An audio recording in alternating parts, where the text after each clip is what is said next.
نحمده نصلي على رسوله الكريم اما بعد فاعوذ بالله من الشيطان الرجيم بسم الله الرحمن الرحيم هو الاول واخر وظاهر وباطن وهو بكل شيء عليم.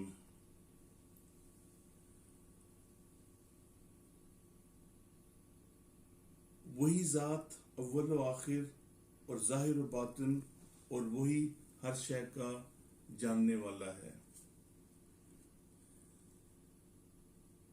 میرے عزیز بھائیوں،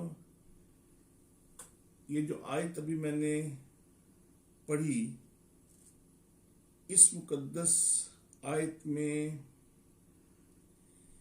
یہ کلمات اعجاز اللہ رب العزت کے اسماء و حسنہ میں حمد و ثنا پر مشتمل ہیں، کیونکہ اللہ سبحانہ تعالی نے قرآن مجید فرقان حمید میں اپنی کبریائی کے ذکر و بیان کے ساتھ ساتھ سید عالم نور مجسم سرور کائنات صلی اللہ تعالی علیہ وسلم کی نعت و صفت کو بھی شامل فرمایا ہے. اللہ رب العزت نے سید عالم نور مجسم سرور کائنات صلی اللہ تعالی علیہ وسلم کا اس میں صفت اول رکھا.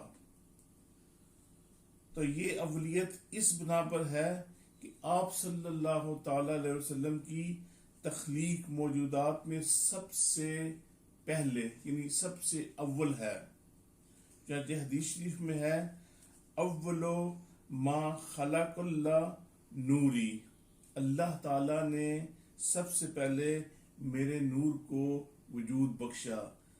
یہاں پر نبی مکرم نور مجسم صلی اللہ تعالی علیہ وآلہ وسلم کا فرمان علی شان ہے کہ اللہ رب العزت نے کوئی چیز بنانے سے پہلے سب سے پہلے میرے نور کو وجود بخشا.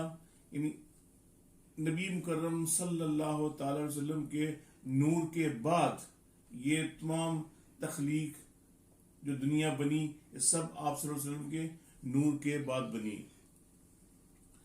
یعنی اللہ رب العزت نے سب سے پہلے میرے نور کو ہی وجود بخشا.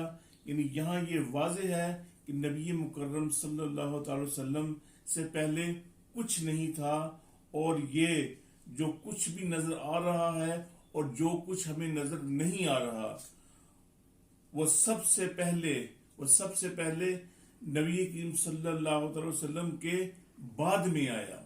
یعنی سب سے پہلے نبی کریم صلی اللہ علیہ وسلم کا نور وجود، اس کے بعد یہ کائنات اور دیگر جو کچھ بھی بنا دنیا میں یہ سب نبی کریم صلی اللہ تعالی وسلم کے بعد میں آیا.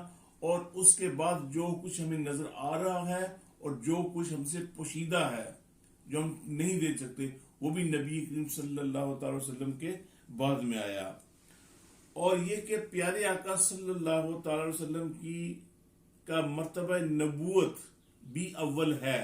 یعنی نبی کریم صلی اللہ علیہ وسلم کو جو مرتبہ نبوت ملا وہ بھی اول ہے.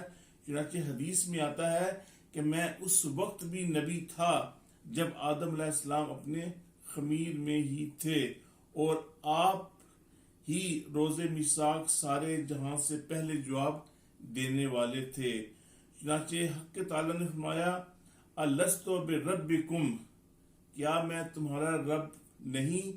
سب نے کہا قالوا بلا، آپ ہی سب سے پہلے ایمان لانے والے ہیں.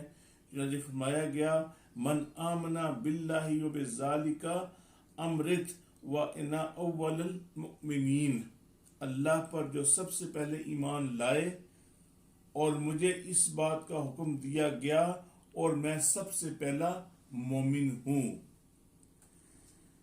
جب زمین شک ہوگی، جب زمین پھٹ جائے گی، زمین ٹکڑے ٹکڑے ہو جائے گی اور لوگ اس سے باہر نکلیں گے تو میرے لیے زمین سب سے پہلے شک ہوگی. یعنی نبی کریم صلی اللہ تعالی علیہ وسلم سب سے پہلے زمین سے باہر آئیں گے اور روز قیامت سب سے پہلے مجھے ہی سجدہ کرنے کی اجازت ملے گی. یعنی نبی کریم صلی اللہ تعالی وسلم سب سے پہلے ہی اللہ رب العزت کے سامنے سجدہ ریز ہوں گے، اور یہ باب شفاعت سب سے پہلے میرے لیے ہی کھلے گا. یعنی جو باب شفاعت کا جو دروازہ ہے وہ نبی مکرم صلی اللہ تعالی علیہ وسلم کے لیے ہی کھلے گا، اور نبی مکرم صلی اللہ تعالی علیہ وآلہ وسلم ہی سب سے پہلے جنت میں داخل ہوں گے. تو میرے بھائیوں، آپ اندازہ لگا سکتے ہیں کہ میرے آقا نامدار تاجدار مدینہ راحت قلب و سینہ کی شان اولیت کہ جب دوبارہ تخلیق کی جائے گی تو آخرت کا زماں ہوگا تو میرے آقا صلی اللہ تعالی علیہ وسلم ہی اول ہوں گے. یہاں تک کہ جب یہ کائنات